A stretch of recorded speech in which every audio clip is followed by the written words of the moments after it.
नमस्कार, आप देख रहे हैं इंडिया न्यूज उत्तर प्रदेश उत्तराखंड और मैं हूं आपके साथ आयुष चित्राल। चलिए एक बार फिर से आपको ले चलते हैं कानपुर के घाटमपुर, जहां पर सुनते हैं मुख्यमंत्री योगी आदित्यनाथ क्या कुछ कह रहे हैं। सोच ही नहीं सकता। और भारतीय जनता पार्टी के लिए उत्तर प्रदेश में 24 करोड़ की जनता ही परिवार है।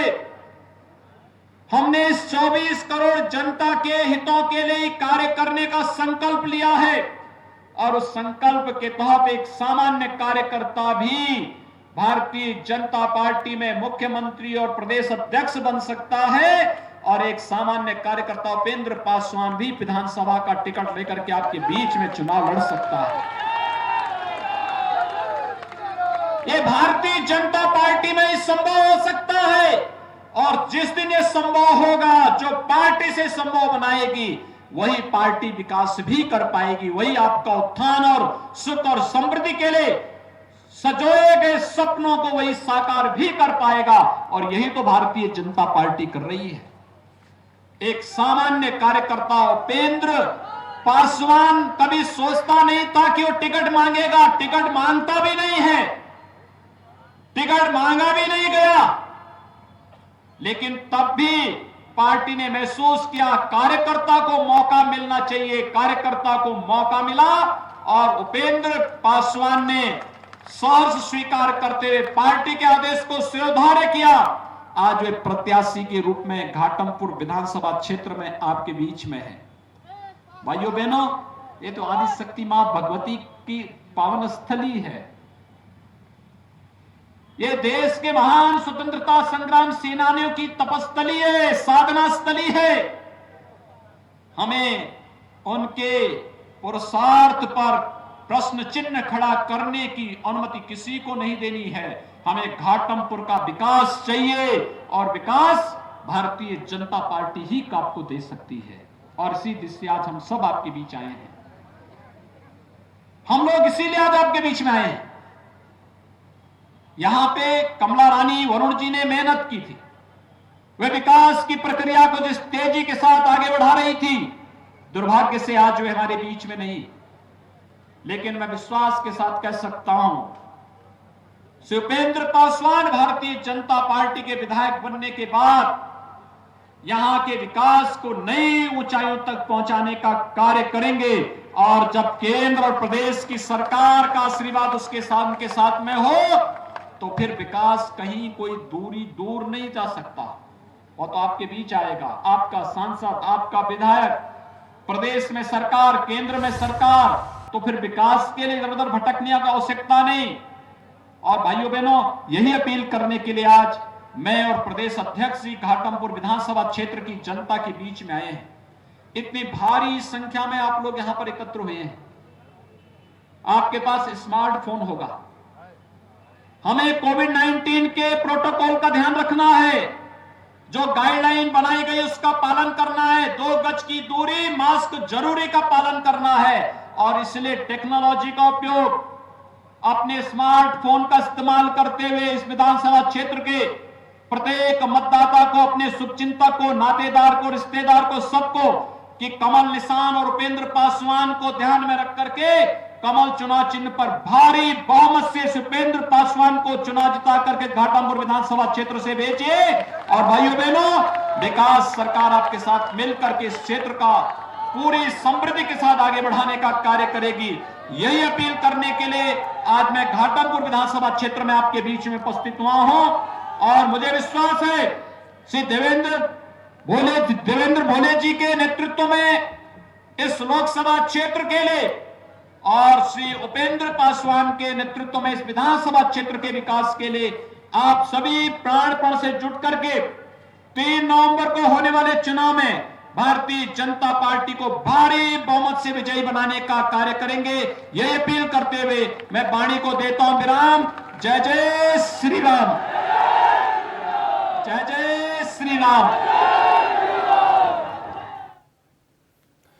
तो मुख्यमंत्री योगी आदित्यनाथ को आप सुन रहे हैं। बीजेपी प्रत्याशी उपेंद्र पासवान के समर्थन में जनसभा करने के लिए कानपुर के घाटमपुर पहुंचे। तमाम योजनाओं का जिक्र करते हुए बीजेपी प्रत्याशी को जिताने की अपील मुख्यमंत्री के द्वारा की गई। हर उस उपलब्धि का जिक्र यहां से मुख्यमंत्री योगी आदित्यनाथ ने किया जो कि प्रदेश सरकार के द्वारा किया गया या फिर केंद्र सरकार की योजनाओं का जिक्र किया गया। साथ ही साथ उन्होंने ये भी बताया कि स्थानीय प्रत्याशी को और बीजेपी के प्रत्याशी को जिताने से ही घाटमपुर विधानसभा क्षेत्र का सर्वांगीण विकास संभव है। और इस बात को कहते हुए एक बार फिर से वोट की अपील मुख्यमंत्री योगी आदित्यनाथ के द्वारा की गई है। तो सीएम योगी घाटमपुर पहुंचे हुए थे, जनसभा को संबोधित मुख्यमंत्री ने किया और उनके पूरे संबोधन को आपने सुना। बीजेपी प्रत्याशी उपेंद्र पासवान के समर्थन में आज इस रैली को संबोधित करने के लिए मुख्यमंत्री यहां पर पहुंचे थे, जहां पर उनके द्वारा प्रदेश के और प्रदेश सरकार के द्वारा किए गए विकास कार्यों का जिक्र करते हुए बीजेपी प्रत्याशी को जिताने की अपील की गई। और चलिए बढ़ते हैं आगे। बड़ी जानकारी है कानपुर से, जहां पे बिकरू कांड में दिवंगत सीओ का एक ऑडियो वायरल हो रहा है और बीजेपी विधायक दिवंगत सीओ को धमकी दे रहे हैं। मुकदमे को खत्म करने के लिए धमकी दी गई है। किदवई नगर विधायक महेश त्रिवेदी ये धमकी देते हुए नजर आए। मुकदमा खत्म करने को विधायक बोल रहे हैं। बड़ी जानकारी है, बीजेपी विधायक दिवंगत सीओ को धमकी दे रहे हैं और मुकदमे को खत्म करने की धमकी दी गई है। ये बड़ी और अहम जानकारी कानपुर से किदवई नगर विधायक महेश त्रिवेदी ये धमकी देते हुए नजर आए। हेलो, हाँ जैन सर। सर मिश्रा जी तुम क्या चाह रहे हो ये पहले बताओ। क्या चाह रहे हैं? जी मुकदमा नहीं खत्म करोगे? तुमसे एसएसपी भी कह रहा हो, हम भी कह रहे हैं, तुम्हारा दिमाग ठीक है? रिटायरमेंट के बाद मतलब क्या चाहते हो कि तुम्हारे खिलाफ कार्रवाई में जाएं? देखो मिश्रा जी, अगर हम पीछे पड़े, अभी तुम विधायक के दबाव में आके गलत काम कर रहे, ये अच्छा नहीं है। आप इसे खत्म करिए। हम कोई गलत काम नहीं कर रहे सर, न मैं उसमें आपने फर्जी मुकदमा लिख लिया है। मैंने फर्जी मुकदमा नहीं लिखा। जो आदेश हुआ है मैंने मुकदमा तो है लिखा है, मैं उसमें कोई गलत काम नहीं कर रहा हूँ सर उसमें। अरे फर्जी मुकदमा क्यों लिख रखा है हर दिन एक दिन? मैं थोड़ा मुकदमा लिखता हूँ, थाने में मुकदमा लिखा जाता है। तो इसको खत्म करिए ना। जब एसएसपी भी कह रहा है, सब पेपर वो दे रहे हैं, सब लोग कह रहे हैं, उसके बाद भी आप अपनी मनमानी कर रहे हैं। नहीं, हम क्या मनमानी कर रहे हैं? उसको हम गिरफ्तारी करने गए हैं कि उसको हम बुला रहे हैं? क्या चीज? हम क्या उसको हम बुलवा रहे हैं? उसको हम अपने ऑफिस? अरे खत्म तो करो ना। नया लड़का, उसकी लाइफ क्यों खराब करोगे फर्जी मुकदमा लिखकर? मतलब आपके बेटे के ऊपर हो जाए, परिवार के ऊपर, तब आपकी आत्मा क्या बोलेगी? नहीं तो उसमें जो है कोई मैं उसको खत्म वो थोड़ा कर रहा हूँ कि मैं उसको हरेसमेंट कोई कर रहा हूँ मैं। अरे आप कर रहे हैं कि नहीं कर रहे ये अलग विषय। उसको चार्ज खत्म करिए ना उस विषय को। भाई उसको खत्म करिए। भाई उसने कहा कि कहाँ उस दिन कहाँ रहे हो, उसके एफिडेविट भिजवा दीजिए, उसके वो अपना वो पूरा कागज भिजवा दीजिए। वो केवल की वजह से टेलीफोन कराना जानता है, कोई डॉक्यूमेंट तो मुझे भिजवा नहीं रहा। मैं कैसे उसको करूँ आप बताइए? सब है जी एसएसपी के यहाँ सब वो गवाह सब पेपर वहाँ पहुँच चुके हैं, आप देखिए। नहीं तो मेरे ऑफिस में नहीं पहुँचे हैं।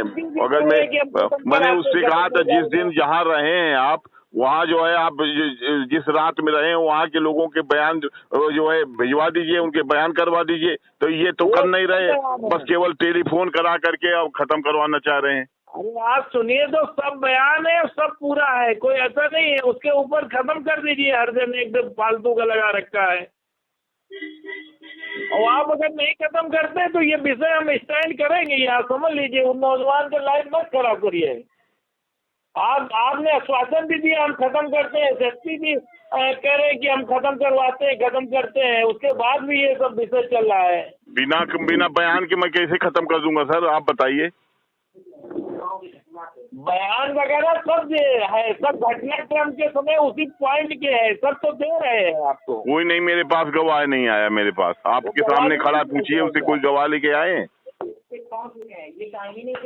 आप समय दो, ये सब फॉर्मेलिटी करेगा जो आप बताइएगा। हाँ तो फॉर्मेलिटी तो है, बिना फॉर्मेलिटी के मैंने कागज की पूरी मैं कैसे खत्म कर दूंगा? पूछिए, मेरे पास गवाह लेके आया, मेरे पूछिए, सामने खड़ा है वो। कल सब पहुंचेंगे, आप इसको ले लीजिए और कृपा करके मिश्रा जी हम आपसे कह रहे हैं इसको खत्म कर दीजिएगा। ठीक है, बिना वजह का विषय मत बढ़ाइएगा आपस में। उधर बांदा में लगभग 2 दर्जन खदानों से अवैध खनन किया जा रहा है और इस गोरख धंधे में नीचे से लेकर के ऊपर तक प्रशासन और शासन के अधिकारी के शामिल होने के आरोप हैं। अब तमाम अवैध खनन के मामले में लंबे वक्त से किसी पर कोई कार्रवाई नहीं हुई है। ऐसे में सवाल ये उठ रहा है कि धड़ल्ले से हो रहे अवैध खनन में आखिर किसकी भूमिका है। अब आरोपों के घेरे में पुलिस से लेकर स्थानीय राजनेताओं तक के नाम सामने आ रहे हैं। इसमें गौरतलब यह है कि वर्तमान सांसद के पुत्र सुनील पटेल की कई गाड़ियां खनन का काम कर रही हैं और काफी संख्या में ये गाड़ियां ओवरलोडेड भी हैं, लेकिन पुलिस इन गाड़ियों को हाथ लगाने से भी डरती है। आपको बता दें कि लहुरेटा, नसेनी, छिछन, महुटा के कई खदानों में अवैध खनन का काम चल रहा है। अवैध खनन वर्तमान में हमारे जनपद में लगभग 2 दर्जन खदानों से अवैध खनन किया जा रहा है, जिसमें नीचे से लेके ऊपर तक प्रशासन, शासन और खादी और खाकी सभी लोग इसमें शामिल हैं, क्योंकि इसकी शिकायत लगभग दर्जनों पेपर व्हाट्सएप में शासन तक दिया गया, लेकिन आज तक कोई कार्रवाई नहीं हुई। और इसी के साथ एक बड़ी जानकारी है। आपको बता दें कि कोरियोग्राफर रेमो डिसूजा के खिलाफ चार्जशीट पेश की गई है। गाजियाबाद की अदालत में यह चार्जशीट पेश हुई है।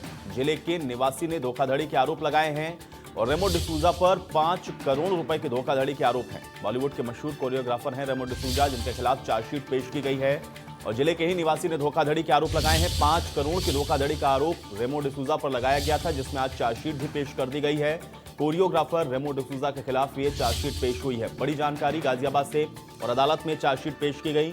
रेमो डिसूजा जो कि मशहूर कोरियोग्राफर हैं बॉलीवुड के, उनके खिलाफ ये चार्जशीट आज गाजियाबाद में पेश की गई है। रेमो डिसूजा पर 5 करोड़ रुपए के धोखाधड़ी के आरोप।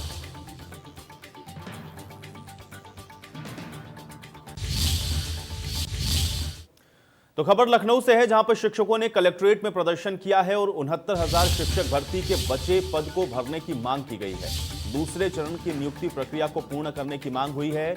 37,339 भर्ती की मांग को लेकर के यह प्रदर्शन हुआ है। चयन सूची के विभाजन का अभ्यर्थी विरोध कर रहे हैं और इसी को लेकर के आज ये बड़ा विरोध प्रदर्शन देखने को मिला है, जहां पर बचे हुए पदों पर भी शिक्षकों के द्वारा भर्ती की जाए, इसकी मांग की गई है। 69,000 शिक्षक भर्ती में बचे हुए पद को भरने की मांग अब इन अभ्यर्थियों के द्वारा की गई है। दूसरे चरण की नियुक्ति प्रक्रिया को पूर्ण करने की मांग की जा रही है और इसी को लेकर के यह विरोध प्रदर्शन हुआ है। 37,339 भर्तियां जो कि बाकी रह गई हैं और चयन सूची के विभाजन का भी अभ्यर्थी विरोध कर रहे हैं, क्योंकि 69,000 में से जो भर्तियां हैं वो हो चुकी हैं, उसमें से अब जो बचे हुए अभ्यर्थी हैं वो विरोध करते हुए नजर आए। उधर गोंडा में आधी रात को दबंगों ने अपना कहर बरपाया है। रात को जमीन कब्जा करने पहुंचे हैं दबंग। विरोध करने पर जमीन मालिक को जमकर पीटा गया है। विरोध करने पर दबंगों ने ईंट पत्थर भी चलाए हैं। पत्थरबाजी में कई लोगों के घायल होने की भी जानकारी है। दबंगों पर कार्रवाई से पुलिस कतरा रही है। पीड़ित ने पुलिस पर ही आरोप लगाए हैं और पुलिस पर दबंगों से मिलीभगत के आरोप पीड़ित पक्ष की तरफ से लगे हैं। तो गोंडा से ये जानकारी आप तक पहुंचा रहे हैं, जहां पर विरोध करने पर जमीन मालिक को पीटा गया है। दबंगों ने जमकर कहर बरपाया है। पत्थरबाजी भी दबंगों की तरफ से की गई जब इसका विरोध किया गया और पीड़ित पक्ष का आरोप यह है कि पुलिस इसमें कार्रवाई नहीं कर रही है और पुलिस दबंगों के साथ खड़ी हुई है और इस वजह से दबंगों के हौसले बुलंद हैं। और अब खबर मुरादाबाद से है, जहां पे चौकी प्रभारी समेत 4 पुलिसकर्मी निलंबित किए गए हैं। लालबाग चौकी इंचार्ज चमन सिंह निलंबित किए गए हैं। सट्टेबाजों से मिली भगत किनके ऊपर आरोप हैं, शिकायत पर एसएसपी ने मामले की जांच भी करवाई है। तो लालबाग चौकी इंचार्ज चमन सिंह को निलंबित किया गया है। सट्टेबाजों से मिली भगत के आरोप चमन सिंह के ऊपर लगे थे और इस पर यह कार्रवाई की गई है। शिकायत पर एसएसपी ने इस पूरे मामले की जांच करवाई और इसके बाद चौकी इंचार्ज चमन सिंह को सस्पेंड कर दिया गया है और चौकी प्रभारी समेत कुल 4 पुलिसकर्मी हैं जो कि निलंबित किए गए हैं। लालबाग चौकी इंचार्ज भी इसमें शामिल हैं। सट्टेबाजों से मिली भगत के आरोप के चलते एसएसपी ने इसकी जांच करवाई और जांच के बाद यह कार्रवाई हुई है, जिसमें चौकी प्रभारी समेत 4 पुलिसकर्मियों को निलंबित कर दिया गया है। लालबाग चौकी इंचार्ज चमन सिंह भी निलंबित किए गए हैं। सट्टेबाजों से मिली भगत के आरोप थे और इसी में यह कार्रवाई की गई है। बड़ी जानकारी, बड़ी खबर, शिकायत पर एसएसपी ने मामले की जांच करवाई। सट्टेबाजों से मिली भगत के आरोप के चलते मुरादाबाद में चौकी प्रभारी समेत 4 पुलिसकर्मियों को निलंबित किया गया है।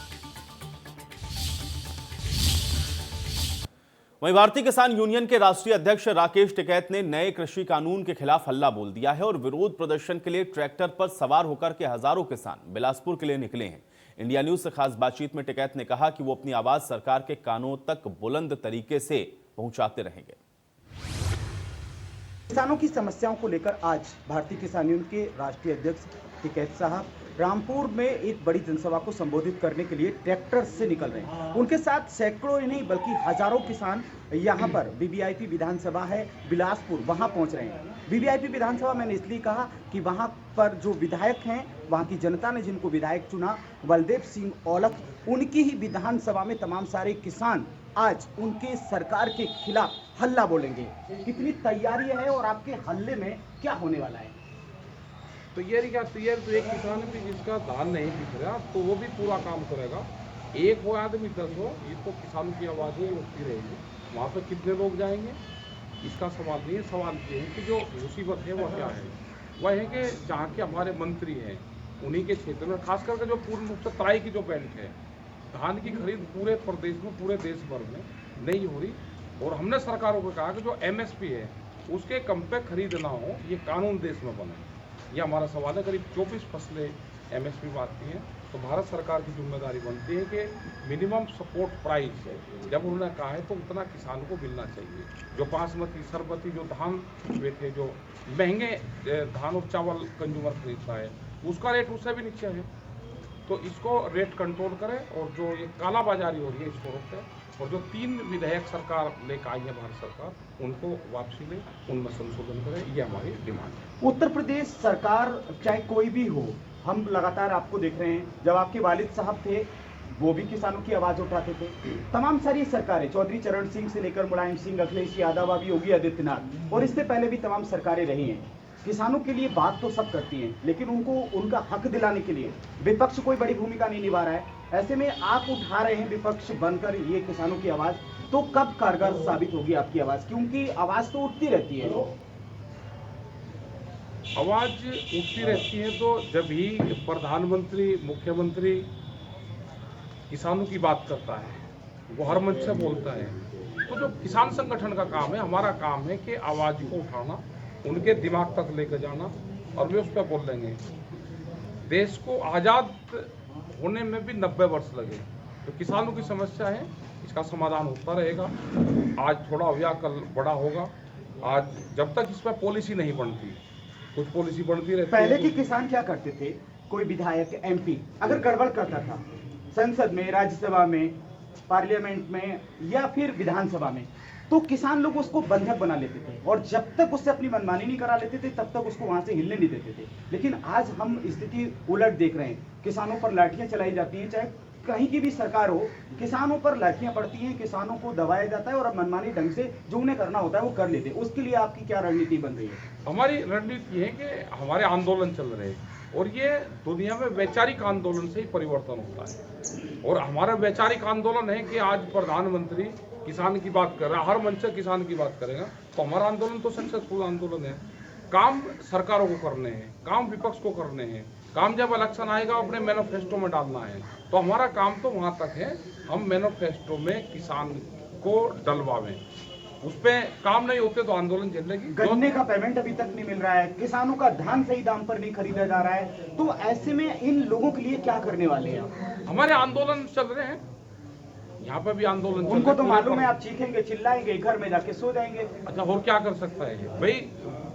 हम क्या कर सकते हैं? यही तो कर सकते हैं कि अपनी आवाज को इतनी तेज करो कि उनके कानों तक जाए और वो मुंह से फिर बोल लें। वो तो मन की बात कर रहे हैं। अब वो तो प्रधानमंत्री भी कर सकते हैं। किसानों की मन की बात को लेकर अब पार्लियामेंट में क्या होने वाला है, राज्यसभा में क्या होने वाला है, और जो किसानों के धानों को लेकर या फिर उनके गन्ने की जो फसल है उसके पैसे को लेकर अब सरकार कोई बड़ा निर्णय लेने जा रही है, क्योंकि किसान तो तमाम सारे नाराज हैं और वो अपनी नाराजगी वैचारिक ढंग से सरकार के कानों तक पहुंचाना चाहते हैं। सवाल यह है कि सरकार अपने कानों से सुनकर क्या उस किसान के लिए, जिस किसान की बात करके वो पार्लियामेंट में बैठते हैं, देश की सबसे बड़ी कुर्सी पर बैठते हैं, और सूबे के CM योगी आदित्यनाथ जी, कोई दिन नहीं जाता जो किसानों को लेकर बात नहीं करते। लेकिन इन बातों को लेकर अब क्या जमीनी तौर पर कोई नया खाका तैयार होने वाला है? क्या किसानों की समस्याओं को लेकर इसी तरह से आवाज ये बोलते रहेंगे और सरकारें इनको नजरअंदाज करती रहेंगी? बहरहाल आज हम रामपुर में, बिलासपुर से भी बताएंगे कि किसान किन किन चीजों को लेकर सरकार पर हल्ला बोलेंगे और सरकार भी इनके हल्ले को लेकर कुछ करने जा रही है या फिर कान बंद करके वही करने जा रही है जो उनको करना है। रामपुर से इंडिया न्यूज के लिए ओमपाल सिंह राजपूत। तो वहीं बढ़ती महंगाई से सभी परेशान हैं और खासतौर पर खुदरा महंगाई दर और सब्जियों की कीमतों में आई बेतहाशा बढ़ोतरी से सरकार भी परेशान है। बढ़ती कीमतों को लेकर के कांग्रेस ने सरकार को कटघरे में खड़ा कर दिया है। कांग्रेस के नेता अंशु अवस्थी ने कहा है कि बीजेपी की सरकार जमाखोर और चुनिंदा उद्योगपतियों को लाभ पहुंचाने के लिए आवश्यक वस्तु अधिनियम को समाप्त कर चुकी है। इससे आम आदमी के उपयोग में आने वाली जरूरी वस्तुओं के दाम अब लगातार बढ़ रहे हैं। गौरतलब है कि पहले प्याज और आलू आवश्यक वस्तु अधिनियम के तहत आते थे, लेकिन इस कानून के खत्म होने के बाद इनकी कीमतों को कंट्रोल नहीं किया जा सकता। भारतीय जनता महंगाई चरम पर है। सब्जियों के और अन्य जो आवश्यक वस्तुएं हैं उनके जो दाम हैं वो दिन पर दिन बढ़ते चले जा रहे हैं।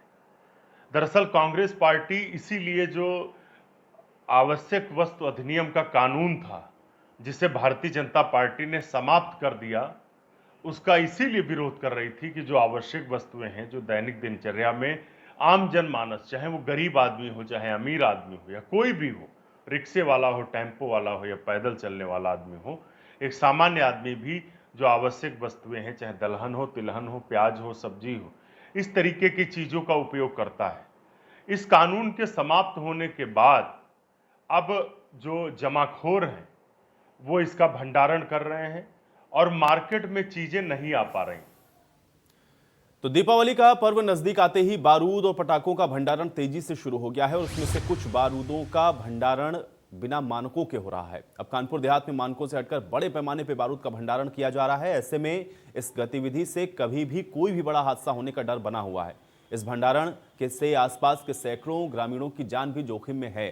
जिन जगहों पर बारूद का भंडारण हुआ है वहां पर किसी भी तरह के फायर फाइटिंग इक्विपमेंट नहीं है। अब स्थिति ग्राउंड पर किस तरीके की है, इसका जायजा हमारे संवाददाता ने लिया है।